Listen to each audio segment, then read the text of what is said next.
Friends, আশা করছি আপনারা সবাই ভালো আছেন এবং সুস্থও আছেন। আমি আবারও একবার ফিরে এসেছি নতুন একটা ভিডিও নিয়ে, যেটাতে আমি দেখাবো সুন্দর একটা স্লিভস ডিজাইন। আজকের ভিডিওটা স্পেশালি তাদের জন্য যারা স্লিভস ডিজাইন খুব পছন্দ করেন। তো আমি সাইনাজ, আমার চ্যানেল সাইনাজ ফ্যাশনে আপনাদের সকলকে স্বাগতম। প্রথমেই আমি স্লিভস ডিজাইনের জন্য দুটো ডোরি পাইপিং বানিয়ে নেব। তার জন্য আমি কাপড় আড়ে কেটে নিয়েছি, মানে ডোরি পাইপিং করার জন্য যেভাবে কেটে নিতে হয়। তো নিয়ে আমি একটু সরু করে স্টিচ দিয়ে নিচ্ছি, যাতে আমার ডরিটা খুব চিকনভাবে বানানো হয়। পাইপিংয়ে স্টিচ দেওয়ার সময় একটু সতর্কভাবে দিতে হবে। এত চিকনভাবে স্টিচটা দিতে হবে যেন ডরিটা খুব সুন্দরভাবে হয়, মানে খুব চিকনভাবে তৈরি হয়। এবার আমি হুক নিডলের সাহায্যে এটাকে ফোল্ড করে নেব। ডরি বানানোর অনেক রকম আছে নিয়ম, তো এটা আমি হুক নিডলের সাহায্যেই কমপ্লিট করে নিচ্ছি। ঠিক আমি যেমনটি করছি এভাবে আপনারা করে নেবেন।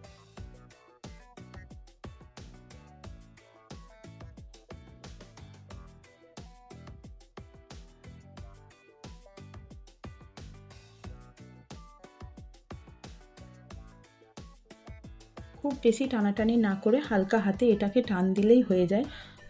তো এরকমভাবে আমি আরও একটা পাইপিং তৈরি করে নেব, মানে ডরি বানিয়ে নেব। নিয়ে চারটে অংশে কাট করে নিয়ে এভাবে মিডল থেকে একটা ছোট্ট ফ্যাব্রিক দিয়ে এটাকে ফোল্ড করে স্টিচ চালিয়ে দেব, ঠিক যেভাবে আমি দিচ্ছি।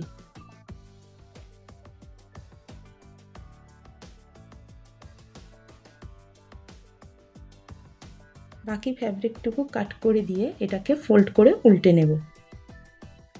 এবার আমি পেস্টিং পেপারে একটু গোল শেপ দিয়ে নেব। ঠিক এভাবে আপনাদের কাছে যে কোনো জিনিস থাকবে তার উপর দিয়ে এটা করে নিতে পারেন। দিয়ে মিডল বরাবর পেস্টিং পেপারটা কাট করে দেব। এবার আমি মেন ফ্যাব্রিকের ওপর এই পেস্টিং পেপারটা আয়রন দিয়ে অ্যাটাচ করে নেব। ফার্স্ট আমি স্লিভসের এক্সট্রা কাপড়ের ওপর করলাম, এবার হবে মেন ফ্যাব্রিকের ওপর, মানে মেন স্লিভস ফ্যাব্রিকের ওপরে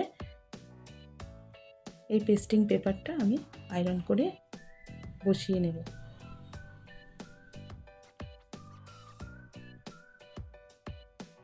এবার মেন ফ্যাব্রিকের ওপর, মানে মেন স্লিভসের ফ্যাব্রিকের ওপরে এটা গোল করে কাট করে নিয়ে ছোট ছোট কাট দিয়ে নেব চারিদিকে।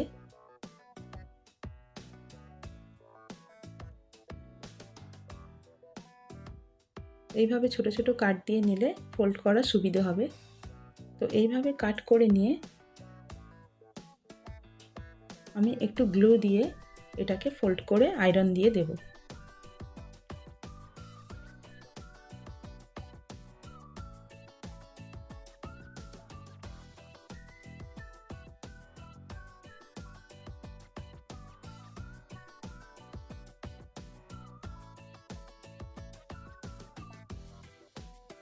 ঠিক এইভাবে ফোল্ড করে নিয়ে আয়রন দিয়ে দিতে হবে।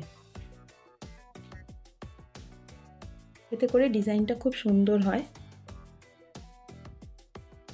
ব্যাক ওপেন দুই দিকই সমান থাকে।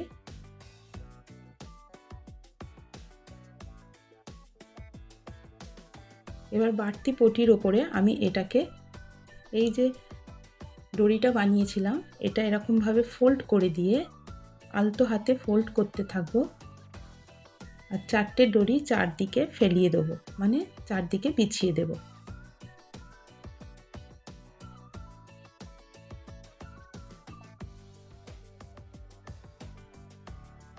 আর নিচের কাপড়টাকেও এইভাবে ঠিক ফোল্ড করে দিয়ে এর ওপর দিয়ে ডরিটা বসিয়ে স্টিচ দিয়ে যাব। ঠিক এইভাবে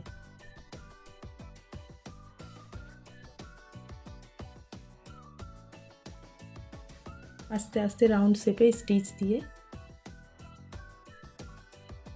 আর ভেতর থেকে এক্সট্রা বাড়তি কাপড়গুলোকে একটা পিনের সাহায্যে এভাবে ফোল্ড করে স্টিচ দিয়ে যাব।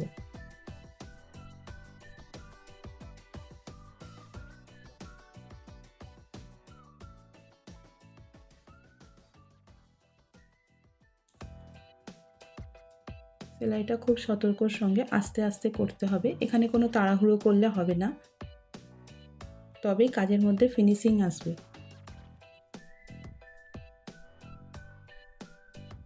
ডিজাইন অনেকেই অনেক রকম বানাতে পারেন, কিন্তু ফিনিশিং দিয়ে ডিজাইন বানালে দেখতে বেশি সুন্দর লাগে। ব্যাক ওপেন দুদিকই যেন সমান থাকে এভাবে রেখে ফিনিশিং আনতে হবে, মানে স্লিপসের ব্যাক ওপেন দুদিকই যেন আমার একই রকম থাকে, সেই জন্য আমি এই ট্রিকটা কাজে লাগিয়েছি। এবার এইভাবে একটার উপর আরেকটা বসিয়ে এভাবে আলতোভাবে স্টিচ দিয়ে দিতে হবে।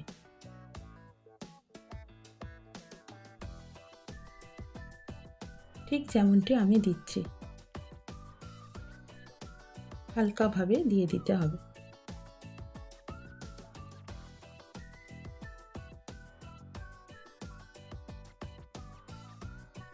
এবার শুধু এটা দিলে হবে না, এর সঙ্গে স্লিপসের মধ্যে আরেকটু সৌন্দর্য ফুটিয়ে তুলতে হবে, তার জন্য আমি একটু লেস অ্যাটাচ করে নেব। তো এইভাবে একটা বাড়তি কাপড়ের উপরে এভাবে লেসটা উল্টো দিকে রেখে স্টিচ দিয়ে দিতে হবে।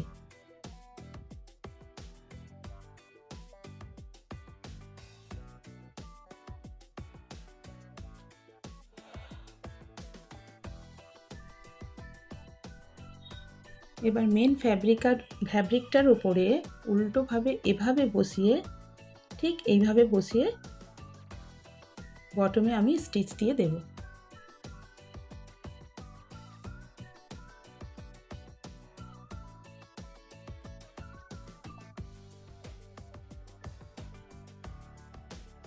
দিয়ে এবার আলতোভাবে এটা মুড়ে ফোল্ড করে দেব, দিয়ে ওপর থেকে একটা টপ স্টিচ চালিয়ে দেবো, যেটাকে আমরা বলি চাপ সেলাই।